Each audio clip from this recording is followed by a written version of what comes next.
Oui, tout à fait, alors que de plus en plus de pays s'insurgent et condamnent à l'unisson le gouvernement israélien pour la façon dont il mène la guerre à Gaza et appelle le Premier ministre de l'État hébreu à y mettre fin. 70% des Israéliens, selon un nouveau sondage, ne font plus confiance dans le gouvernement dirigé par Benyamin Netanyahou après 600 jours de conflit. Bien que très affaibli par 18 mois de guerre, le Hamas détient encore 58 otages avec au moins 20 d'entre eux qui seraient toujours en vie. Et pour les familles de ces captifs,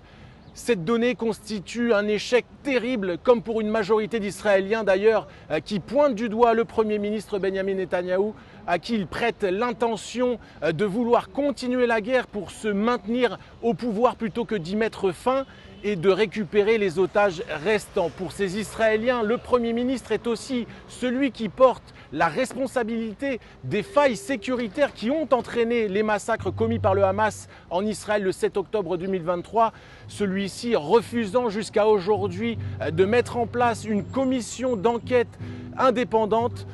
pour déterminer les responsabilités des uns et des autres, ce que réclame aussi une majorité d'Israéliens. Depuis des mois, l'union sacrée qui existait en Israël au lendemain des massacres du Hamas est aujourd'hui un très lointain souvenir.